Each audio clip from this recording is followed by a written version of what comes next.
Okay. Hi, everyone. Hey. My name is Dan, and I'm going to talk about how physical environments influence the way we connect and why this is especially important within Ethereum. To give you a quick intro, uh, before Ethereum, I spent 15 years designing these temporary environments, different ones, from underground parties to large-scale events, film, music. I did a lot of experiential stuff and conferences. But then a friend of mine and my co-founder brought me to a rave. And this was in Lisbon, 2021, and I was amazed from what I seen. I saw smart, intelligent, open-minded people at a professionally run conference during the daytime. And then I stumbled upon the same group in the evening. And what I discovered was that these two worlds can collide. And I think this is like something special we have within the ecosystem. And the energy felt different. It was the same people discussing the same things, but there it clicked. So I decided to build these environments intentionally, and I spent 5 years designing Ethereum-focused events. We established ETHPrague conference and Ethereum Zurich. And a part of that, we've been working for teams, protocols, and foundations around the globe, setting up over 2 dozens of events at different countries. But what is not important is the scale, it's how the rooms work. And we have also something special within Ethereum, and that's we coexist within parallel worlds. It's a different people with different incentives who come from different backgrounds. And all these people come to coordinate and build trust among each other. So as opposed to centralized organization when decisions are assigned and there's like hierarchy, within Ethereum, decisions have to be discovered and alignment must emerge. So the problem with Ethereum is not the technology, but the coordination. And we all know this from our daily lives. We use all these tools that enable us to connect.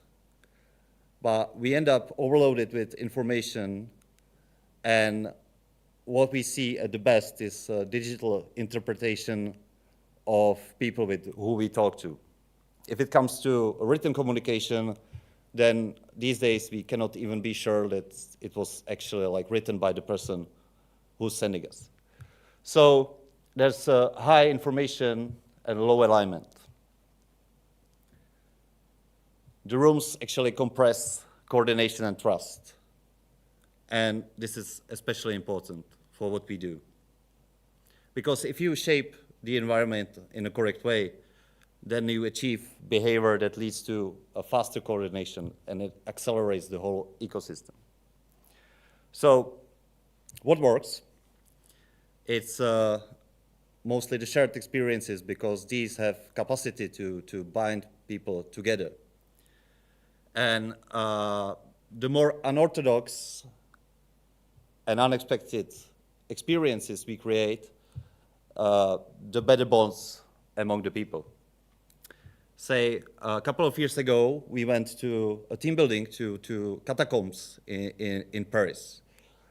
And this was especially difficult for those of us who didn't like the confined spaces, but we spent 8 hours there. And I'm absolutely sure that no one from the group will ever forget each other. At DevConnect in Buenos Aires, we opened up the week with a tango performance, which created context. And for the locals, it brought in pride of the heritage they have.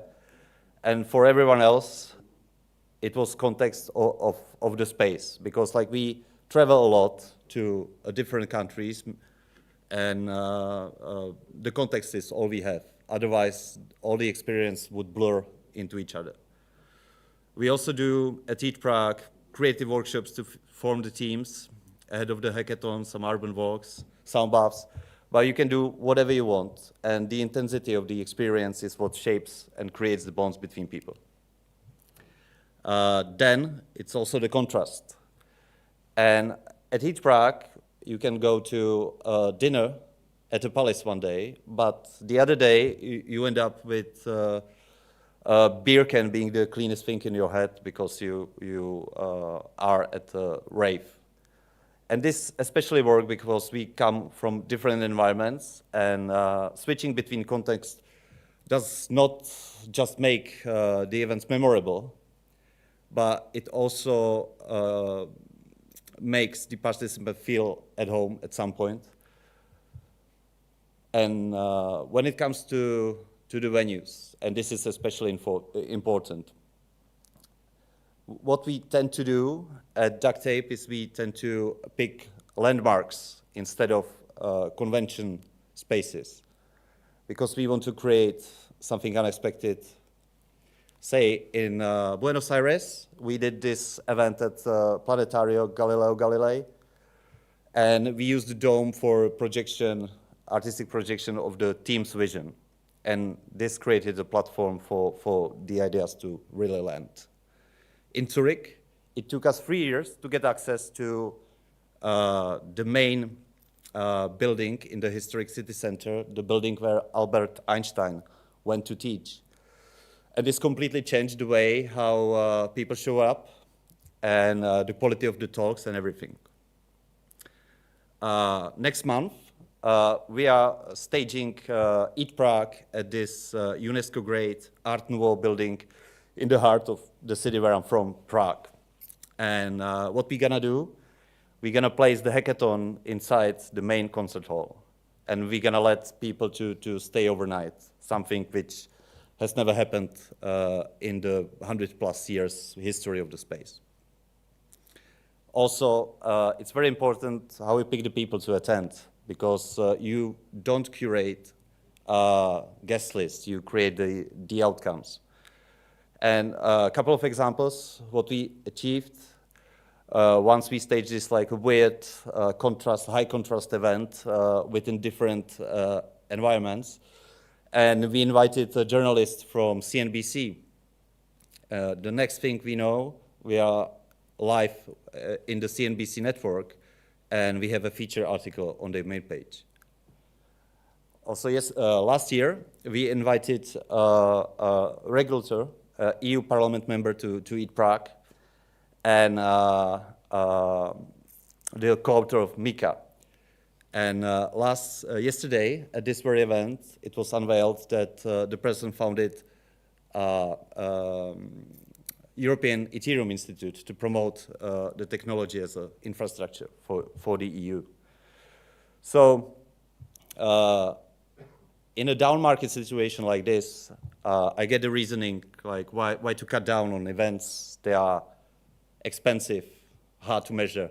Sometimes they don't scale. But it's important to understand that a part of the technology, Ethereum, is human. And when blockchains coordinate machines, it's the actual environments that coordinate humans. Thank you.